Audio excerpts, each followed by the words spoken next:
तो बाबा कहते हैं ये भी माया का ही रूप है। और कई विघ्न आए, जिंदगी में विघ्न भी आते हैं। हर्डल रेस है लाइफ। हर्डल रेस बीच में वो बना रखे होते हैं ना, उसके ऊपर कूद कूद के जाते हैं। ऐसे जिंदगी भी विघ्नों के ऊपर से कूद के जाना है, अगर शक्तिशाली होंगे। अगर मान लो जंप ही नहीं मार सकते तो हर्डल रेस पार कैसे करेंगे? तो अपने अंदर इतनी शक्ति पैदा करो, इतना अभ्यास करो, कोई भी विघ्न आए उसको कूद के पार कर जाओ भगवान की शक्ति से। तूफान में लाए, विघ्न डाले, ईर्ष्या करे, उसे नहीं देखना। अपने पुरुषार्थ में तत्पर रहना। ऐसे नहीं कि अपना पुरुषार्थ करना ही छोड़ दो, हतोत्साहित हो जाओ, डिसहार्टन्ड हो जाओ कि कुछ होता तो है नहीं, इतने दिन हो गए, ज्यों के त्यों पड़े।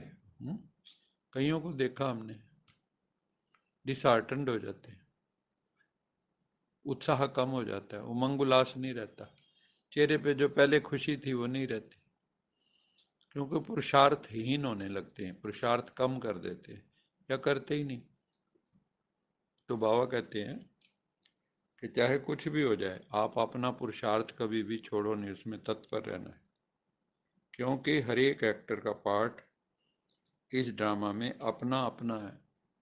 आपका पार्ट दूसरों जैसा हो नहीं सकता। और ये कभी ना समझो ये क्या शरीर मेरा है। बताओ, रोज क्या क्या खाते हो इसको बनाने के लिए?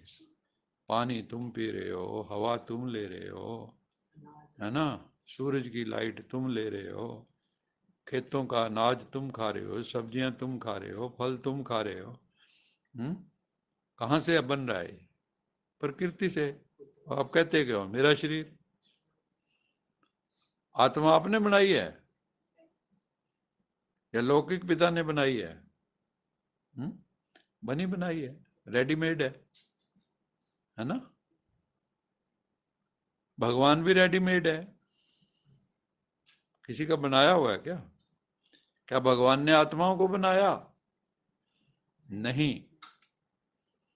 जैसे भगवान को किसी ने नहीं बनाया, ऐसे हमें भी किसी ने नहीं बनाया, लेकिन भगवान ने हमें मनुष्य से देव जरूर बनाया।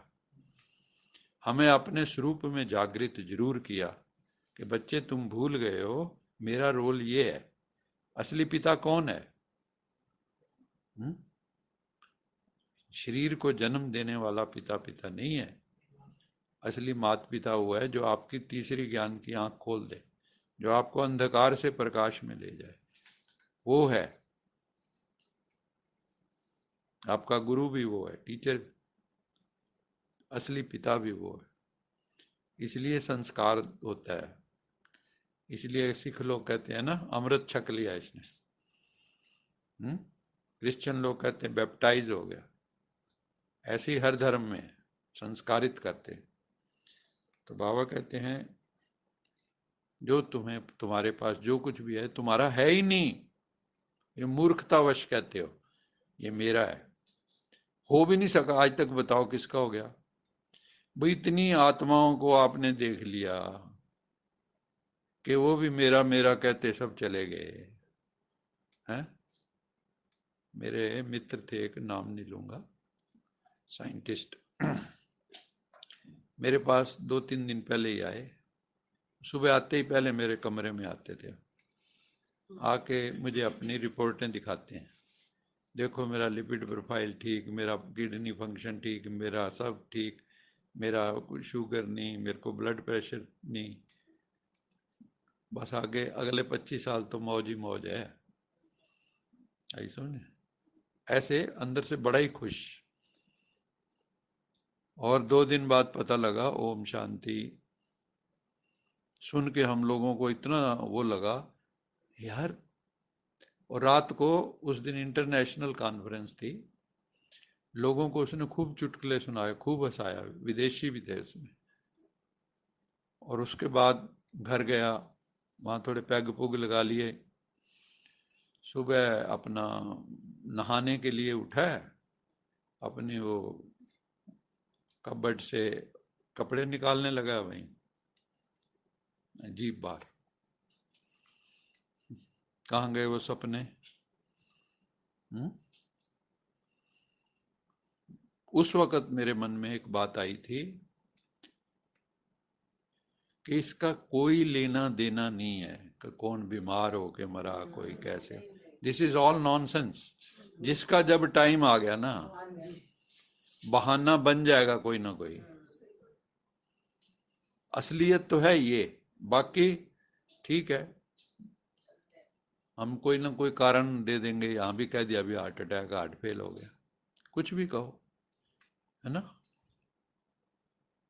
तो अमानत में ख्यानत नहीं डालनी, मतलब अपना नहीं समझना।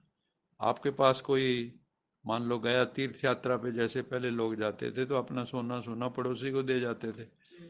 बहुत विश्वास होता था, दोस्त मित्रों को दे देते थे। भाई पता नहीं हम तीर्थ यात्रा से लौटेंगे कि नहीं, पैदल जाते थे, साधन होते नहीं थे। अब मान लो कोई आए 1-2 साल बाद तीर्थ यात्रा करके, वो कहे भी मेरा वो जो आपको दे गए थे अमानत वो वापस कर दो। जो को कौन सी अमानत है, मेरे को तो नहीं दिया आपने। तो क्या लगेगा आपको? हुँ? ऐसे ही है इंसान, सारा जफ्फा पा के बैठा है, ये मेरा ये मेरा, और बाजुएं यहीं रह जाएंगी। हैं? सारे जफ्फे खुल जाते हैं, कोई जफ्फा नहीं रहता। सबसे ममत्व निकाल, पूरा ट्रस्टी होकर रहना है। आप देखो मेरी मोह की रगें कहाँ कहाँ फंसी हुई हैं। योग में मन वहीं वहीं जाएगा जहाँ जहाँ आपकी वृत्ति फंसी हुई है, तो उसको वहां से पकड़ के ले आओ। जहां भी जाए ना इधर उधर, उसको पकड़ो और उधर लगाओ। बार बार पकड़ो उसको, भाई इधर नहीं जाना, ये कोई तेरा है? कुछ नहीं तेरा, वहां लगा जो तेरा है ना। गुरु नानक देव जी ने जैसे कहा, तेरा तेरा तेरा, है ना। तोलते तोलते जब 12 के बाद 13 आया, तो बस उसके आगे उन्होंने 14 नहीं कहा, 13 पे ही अटक गए। मतलब एक मैसेज है कि हर वक्त क्या समझो, मेरा मुझ में कुछ नहीं, जो कुछ है सो तेरा, तेरा तुझको सौंपते क्या लागे मेरा। ये भाव जागृत रहना चाहिए।